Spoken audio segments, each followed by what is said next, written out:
이 사업에 사인을 시키신 분이 바로 스폰서예요. 그러면 리더님 혹시 스폰서님 성함이 어떻게 되세요? 이수경 리더님이시잖아요. 그럼 이수경 리더님의 예를 들어서 리더님이 매출을 일으켰을 때 점수가 어떻게 올라가요? 이렇게 올라가죠.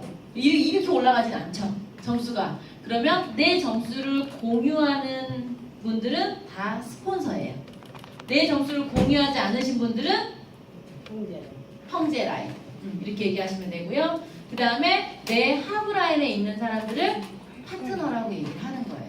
쉽게 말해서 돈하고 연관이 있으신 분들은 스폰서 내 위에, 그죠? 없으신 분들은 형제 라인, 그죠? 그 다음에 내 밑에 파트너라고 얘기하시면 돼요. 그런데 대부분 헷갈리는 부분이 뭐냐면 다이아 리더님들, 스타 리더님들을 볼 때 본인의 라인의 스타 리더님이 아닌데도 왠지 높여야 될 것 같고, 그래서 어때요? 저 같은 경우에는 위에 스타님이 박정자 스폰서님이세요. 그런데 권현진 스타님이 형제 라인이에요. 근데 왠지 저보다 직급도 높고 처음에 왔을 때 왠지 저분을 내가 왠지 존칭을 써야 될 것 같고 이런 기분이어서 저 권현진 스폰서님 막 이렇게 얘기한 적이 있어요. 근데 제 매출하고 상관이 있는 라인이 없는 라인이에요? 직급이 높아도 그냥 형제 라인으로 얘기하시면 돼요. 그래서 직급에 따라서 얘기하는 게 아니라 나의 매출과 공유되는 부분으로 이렇게 명칭을 얘기하시면 돼요. 그래서 대부분 어때요? 형제 라인이 많아요. 스폰서는 몇 명 안 돼요. 10분 이내로 거의 있죠. 아직은 10분 넘으신 분도 계시겠지만, 그래서 형제 라인 스폰서는 몇 명으로 딱 정해져 있기 때문에 본인의 파트너는 대부분 아시잖아요. 그래서 그렇게 명칭을 하시면 되고요. 스폰서는 우리가 마음대로 선택할 수 있어요? 없어요? 전혀 없진 않아요. 요즘은 블로그 보고 오시는 분들 많아요. 그죠? 근데 대부분 스폰서는 우리가 정하는 것보다 선택이 되어지는 부분이 많죠. 어떻게 얘기하면 부모라고 얘기할 수 있어요. 부모는 우리가 선택을 해요? 못하죠. 그런데 잘 자란 자식은 부모가 능력이 있고 해준 게 있고 없고를 떠나서 어때요? 낳아준 걸로도 감사해요. 그러면 유산화에서 스폰서는 어떤, 아까 얘기했던 것처럼 부모 같은 역할이에요. 그러면 스폰서가 설사 다른 옆에 형제라인 스폰서보다 우리 스폰서는 눈만 크게 뜨고 목소리만 크고 할 줄 아는 게 별로 없는 것 같아. 그럴 수도 있죠. 저예요, 저. 저를 얘기하는 거예요. 그런데 저만의 장점도 있거든요. 저는 좀 웃기는 거 잘하거든요. 위트 있게 남들과 친해지는 거 잘하고. 그러면 스폰서마다 장점이 있고 단점이 있을 수 있어요. 그러면 장점을 보시고 더 친하게 일을 진행하시면 돼요.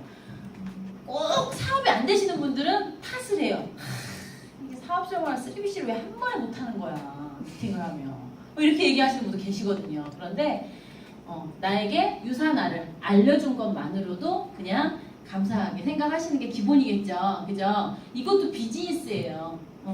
우리가 어떻게 보면 엄청나게 크게 이 비즈니스를 가져가시는 박정자 스폰서님, 만치본 스폰서님, 물론 저 역시 그런 분들 계시고, 또 그렇지 않고 저는요 애기 먹는 것만 20만 원만 벌래요 하고 시작하시는 분도 계시겠지만, 이거를 정말 일이라고 생각하시면 이거는 내 사업이기 때문에 내가 주도적으로 해야지 스폰서 파트너가 어떻게 한다고 해서 이게 사업이 더 잘 되고 안 되고 되지는 않거든요. 그래서 리더님들이 스폰서에 대해서는 스폰서 예우를 반드시 해줘야만이 내가 빅 비즈니스를 가져가실 수가 있어요.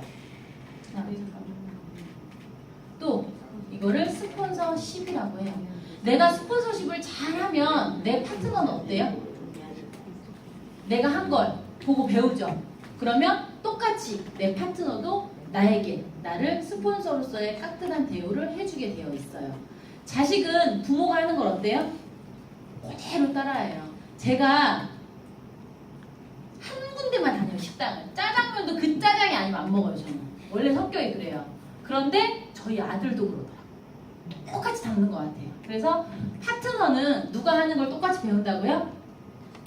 스폰서 하는 거 똑같이 배워요. 그래서 내가 어떻게 스폰서 예우를 해주냐에 따라서 이 파트너도 나에게 스폰서십을 어떻게 발휘하느냐를 볼 수 있기 때문에 거울위에서 내가 잘하는 모습을 보여주면 될 것 같아요.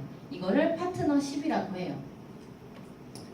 또 대부분은 파트너와 스폰서보다 형제 라인이 가장 많아요. 그러면 형제라인한테 배우는 게 되게 많은 것 같아요. 저희 팀 같은 경우에는 김명희 리더님이 계시는데 처음에 제가 골드를 갈 때 빌더 어치버가 굉장히 많았어요. 뭐 디렉터 실버도 없었어요. 그런데 이 부업자이신 김명희 리더님께서 실버를 한 번 딱 가시니까 옆에 계시는 빌더 어치버 분들이 부업자인데 가네를 보더니 연달아서 실버가 한 5개월이 계속 착착착착착 나오기 시작하더라고요. 그런데 그래서 이 형제 라인십이 굉장히 중요한 것 같아요. 왔어요. 홈미팅에 왔어. 그런데 다 아줌마들이 뭐 파자마 입고 뭐 그냥 꾀지지하게 그냥 뭐 동네 그냥 일하는 것처럼 와가지고 막 홈미팅을 하고 있어요. 그러면 그분들이 어때요? 분위기가 어때요? 전체적인 분위기가?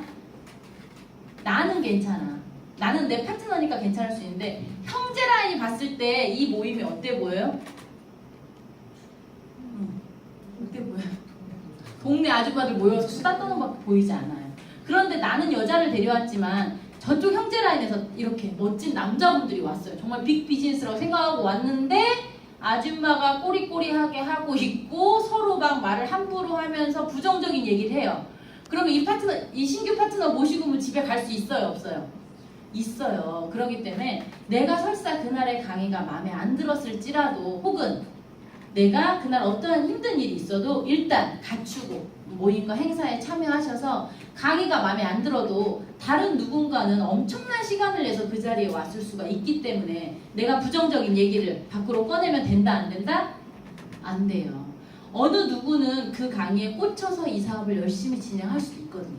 사람마다 꽂히는 게 틀려요. 저는 눈물이 나는 사람하고 좀 틀려요. 남들 막 슬플 때 웃는 게 아니라 왠지 나만이 복받치는 그 타이밍이 있지 않아요? 그죠? 남들 다 웃고 있는데 혼자 막 울고 있고 그런 것처럼 남들은 강의가 별로일 수도 있지만 나한테는 그게 정말 비수처럼 꽂힐 수 있거든요. 그래서 항상 이 형제 라인십이 중요하기 때문에 이렇게 사람들이 많이 모였을 때 이럴 때는 특히나 더 조심하셔야 돼요. 그러면 별로일 수도 있잖아요. 그 강의가 별 수 있고 그럴 때는 누구한테 얘기하면 돼요? 이 스폰서한테만 부정적인 얘기는 하시면 돼요.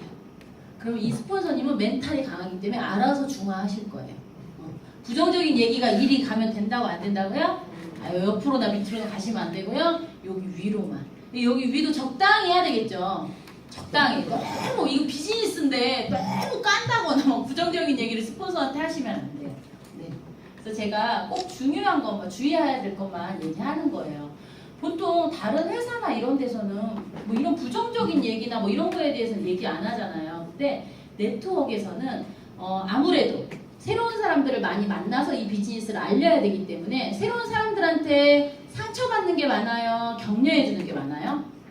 상처도 많아요. 왜냐 우리가 생각했을 때는 그런 이상한 비즈니스가 아니지만 그들이 우리나라가 불법 다단계 먼저 들어와서 자리를 잡았기 때문에 그렇게 안 좋게 보시는 분들이 덜어 있어요. 그러면 밖에서 치이는데 안에서까지 서로 막 이렇게 치이고 그러면 정말 일이 힘들어집니다. 그래서 리더님들이 꼭 주의해야 될 거를 제가 말씀을 드리는 거예요. 이 형제 라인 간에도 형제 라인 10을 꼭 중요하게 생각하시면 돼요. 이들이 잘 모였을 때 정말 내 팀이 굉장히 커지는 거죠. 홈미팅에 보면은 한 라인만 있는 게 아니라 어때요? A, B, C, D 라인이 스폰서의 A, B, C, D 라인이 같이 하는 경우가 많기 때문에 이거를 잘 지켜주셔야 돼요.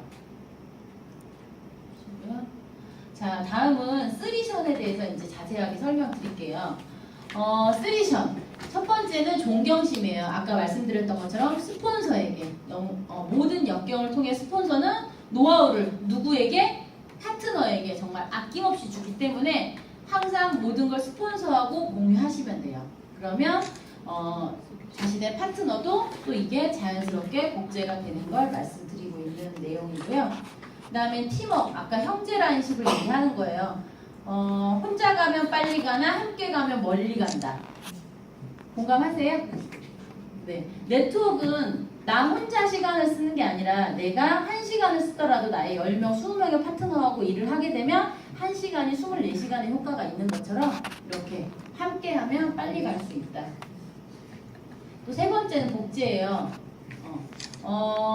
지금 좀 전에 얘기한 것처럼 내가 1시간을 쓰는 게 나의 1시간에서 그치는 게 아니라 똑같은 사람들이 똑같은 걸 전했을 때는 엄청난 시너지 효과를 줄 수 있다는 내용을 여기에서 말씀하고 있는 거예요. 자, 그러면 네트워크는 어떤 사업이냐? 어떤 사업이에요? 어때요? 제가 네트워크 3년 반 진행했는데 해보니까 이 비즈니스는 저 혼자 모든 걸 다 감당할 수 있는 비즈니스는 아니더라고요. 그러면 내가 누구를 만들어야 돼요? 이 키 리더를 만들어야 돼요. 내 산하에 내가 미팅을 하루에 최대한 하면 몇 개까지 할 수 있을까요? 건스타님은 10개도 하셨다고 얘기하시는 것 같은데 보통 3개, 4개 이렇게 하면 저 같은 경우는 맥시멈이에요. 그러면 엄청난 라인을 만들어가는데 내가 다 할 수 있어요? 못해요. 그러면 이 리더들과 함께 이렇게 교육과 행사에 참여해서 나처럼 똑같은 일을 할 수 있는 사람을 계속적으로 배출하는 게 이 사업의 전부예요. 누군가에게 이 사업을 전하고 그가 이 사업을 하겠다고 하면 어디로 오시라고요? 이런 교육과 행사에 같이 참여하시라고요. 그럼 이들도 똑같이 누구처럼 돼요? 저처럼 리더가 돼요. 그러면 이 리더도 또 누군가를 찾겠죠? 그럼 그들과 함께 어디에 오시면 돼요? 교육과 행사에 참여하시는 거예요. 그러면 똑같이 그도 저처럼 이런 키 리더, 주도적인 일을 할 수 있는 리더가 만들어지는 거예요. 그렇게 계속 복제가 되는 게 바로 이 네트워크 사업의 기본이에요. 그러려면 내가 시스템을 잘 이해해야 되겠죠. 신규 세미나는 어떻게 프로모션해서 내가 신규들을 얘기를 해야 되는지, 혹은 석세스 코어는 어떻게 얘기해서 내가 데리고 와야 되는지, 코어 클럽은 어떻게 프로모션해서 데리고 와야 되는지, 그거에 대해서 잘 이해하시면 될 것 같아요. 그래서 네트워크는 바로 복제 사업이다를 말씀드리고 있는 거고요. 남자분들이 많아서 되게 엄숙해요. 그죠? 되게 진지하셔가지고 엄숙해요. 그러면 네트워크는 보통 미팅으로 시작해서 미팅으로 끝난다고 얘기해요. 그러면 지금 이 시간에는 어떤 미팅에 대해서 얘기를 할 거면 이 2대1 미팅에 대해서 제가 자세한 설명을 드릴 거예요. 2대1 미팅 혹시 스폰서님한테 부탁해 본 적 있으신 분 계세요? 2대1 미팅은 사업을 스폰서와, 그러니까 이렇게 기존에 사업을 하고 있으신 분이 누군가를 컨택을 하고 싶은데 이분이 설명을 초기에 잘 못하니까 스폰서에게 부탁을 해서 이렇게 스폰서하고 파트너가 둘이 새로운 사람을 데리고 미팅을 하는 걸 2대1 미팅이라고 해요.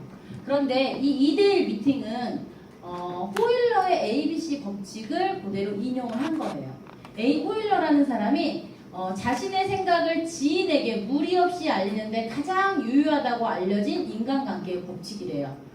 예를 들어 나의 과거를 잘 아는 동창이 있어요. 내 과거가 아주 별로야. 학교 다닐 때 껌 씹고 공부도 안 하고 랄랄이었어.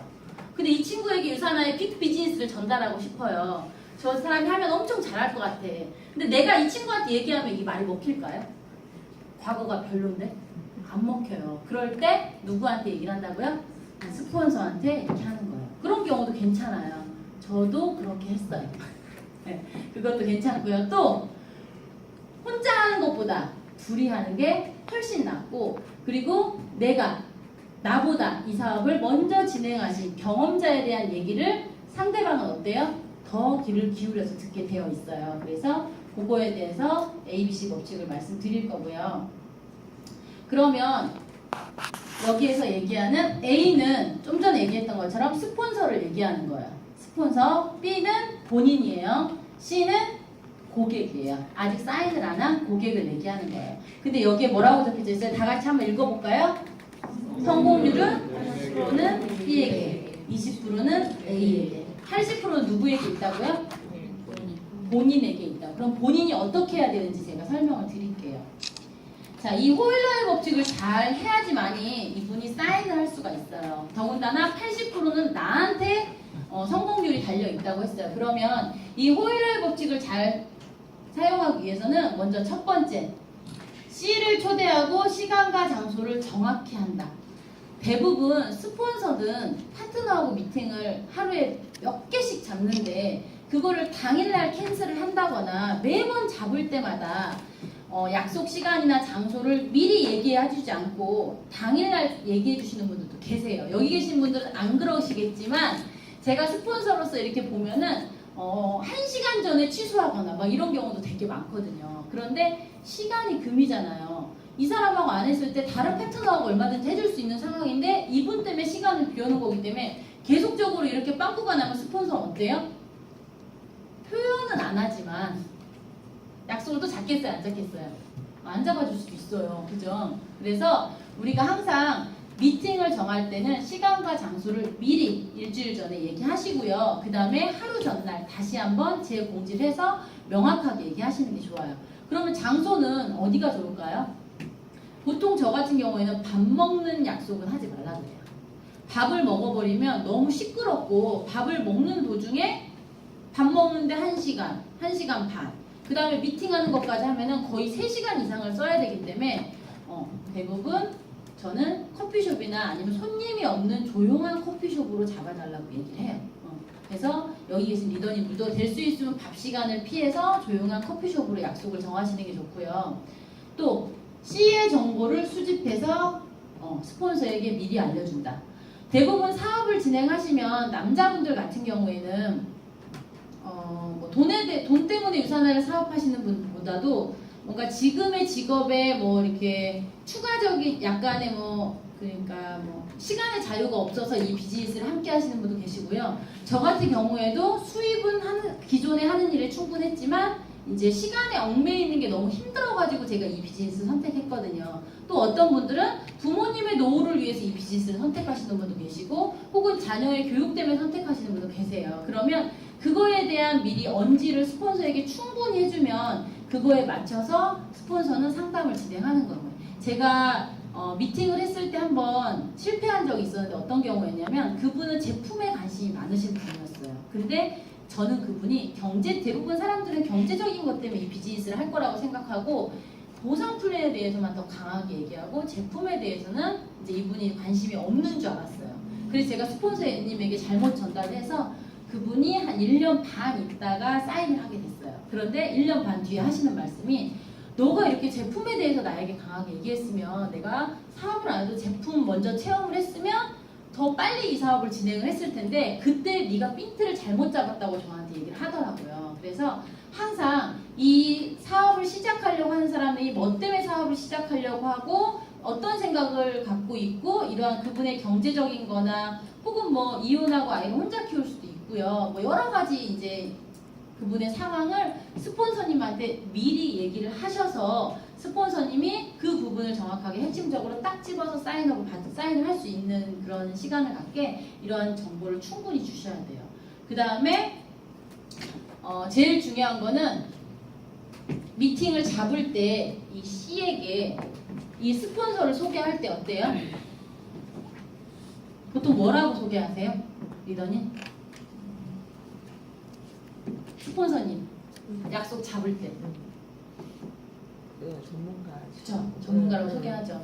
우리가 이왕이면 약속 잡을 때 정말 시간 내서 힘든 시간 내서 이렇게 해주시는 거기 때문에 혹시나 약속을 캔슬하게 되면 미리 얘기해달라고 하고요. 스폰서님이 이 유니스타즈 안에서 어떠한 자리매김을 하고 있고 어떠한 위치적인 역할이 있고 그런 것들을 충분히 얘기하셔서 이분이 정말 다음에 미팅 장소에 왔을 때 스폰서의 있기를 경청할 수 있는 그러한 티업을 리더님들이 꼭 해주셔야 돼요. 그게 누구의 역할이라고요? B의 역할이에요. 지금 B가 하는 일이 굉장히 많죠. 시간 확인해야지, 장소 잘 잡아야지, 이러한 상황 미리 다 얘기해야지. 거의 저희 파트너도 이거를 되게 잘해요. 그래서 미팅을 잡기 전에 카톡으로 거의 한 페이지씩 보내놔봐요. 이분의 경제적인 거, 자녀, 돈에 관심 있나, 뭐에 관심 있나 이런 거. 또 시스템에 너무 처음부터 몰아넣으면 이 사람은요 집에 갈 거예요. 그러니까 스폰서님 절대 그런 얘기는 하지 마세요 라고 멘트를 남겨주시는 분도 계세요. 그래서 B가 이러한 것들을 잘 해주셔야 돼요. 그 다음에 반드시 2, 3일 전에 A 스폰서와 상담하고 C의 정보를 반드시 스폰서에게 알려준다. 그 다음에 또 뭐예요? A를 전문가로 티업하고 아까 얘기했죠. 스폰서를 C에게 티업을 하고 A와 C를 소개시켜준다. 그러면 미팅이 딱 됐어요. 왔어요. 그러면 이 C를 커피숍을 갔는데 어디에 앉히는 게 가장 좋다고 하면 문을 등지고 앉혀야 된대요. 문을 등지지 않으면 문을 이렇게 바라보고 앉으면 계속 사람이 들락날락 하는 게 어때요? 눈에 보여요. 그렇기 때문에 문을 등지고 하고 B와 C는 같은 쪽에 앉고요. A와 C는 마주보고 앉게 한다. 그러면 여기서 제일 중요한 거 B의 태도예요. 또 B 얘기가 나와요. 지금 미팅하고 있는데 계속 카톡해. 핸드폰으로. 그런 분들 되게 많아요. 카톡 막 하고 옆에서 막 서류 써. 막 자기 거 막 쓰는 거예요. 그런 분도 계세요. 그래서 항상 B는 어떻게 하고 있어야 돼요? 김규승 원장님이라고 석세스 코어를 들으면 얘기하죠. 경청을 할 때는 그죠? 옆에서 웃으면서 막 똥 씻고 있으면 안 되고 웃으면서 경청하면서. 그런데 스폰서님이 막 설명하고 있는데 A의 말에 B가 스폰서님 뭐 연도 잘못 얘기하셨어요 이러면서 막 찌르면 돼요 안 돼요? 제일 중요해요. 경청, 긍정, 미소와 함께 끼어들지 마라. 연도 틀려도 돼요. 연도 틀린다고 해서 사인 안 하지 않거든요. 연도 틀릴 수 있어요. 스폰서는 끼어들지 말고 A의 실수를 지적하지 말라. 근데 이거 안 할 것 같죠? 욱하고 나와요. 욱하고 나와요. 실천이 되게 어려워요. 나 이거 틀리면 사인 안 될 것 같은데 뭐 이런 느낌에 막 끼어들게 돼요. 그래서 혹시나 이런 일이 생기면 어떻게 하시면 되냐면 혹시나 보상 플랜에 대해서 뭐가 틀렸어. PPPS 매칭을 잘 못해서 그러면 스폰서님 매칭 보너스에 대해서 좀 더 자세하게 다 끝나고 나서 한 번 더 해주시면 안 돼요? 이 친구가 요거를 되게 궁금해했거든요. 이런 식으로 이렇게 질문하듯이 본인이 옆에서 도와주는 건 괜찮아요. 그런데 끼어들거나 실수를 지적하는 건 절대 하시면 안 돼요. 또 A의 설명이 끝나고 부족한 부분은 B가 A에게 아까 얘기했던 것처럼 질문하듯이 물어보시면 스폰서님 어때요? 눈치가 백단이에요. 그렇기 때문에 다 알아들으실 거예요. 그 다음에 B의 마무리 멘트. 미팅이 끝났어요. 스폰서님은 인사하고 가겠죠. 근데 같이 안녕 우리 다음에 봐 이렇게 하지 마시고 스폰서님 먼저 보내드리고 친구에게 이런 멘트를 꼭 날리래요. 친구야 나 믿고 한번 해보자. 어렵지 않은 일이야. 근데 처음 하시는 분들은 어때요?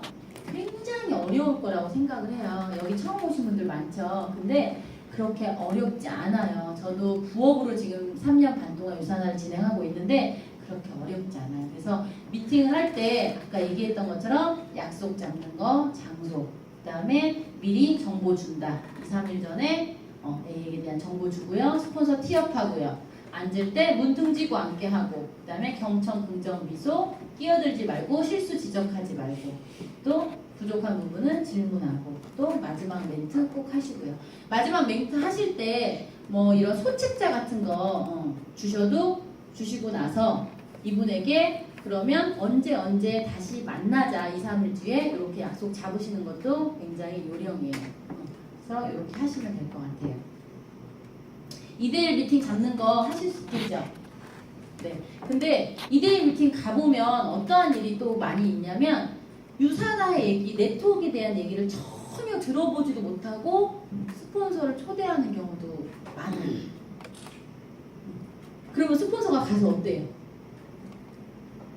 엄청 뻘쭘하겠죠. 그래서 이분이 사업을 진짜 알아보고자 하는 마음이 있고 또 그 다음에 유산화라는 걸 나름 검색도 해보고 이렇게 뭔가 본인이 액션을 취하고 오신 분들이 결과가 좋지 아무것도 모르는 상태에서 네트워크 내자도 모르고 유산화 유자도 모르는 사람을 앉혀놓고 스폰서님이 알아서 미팅을 해주세요. 이런 거는 쉽지 않아요. 그래서 그거를 미리 하시면 좋은 것 같아요.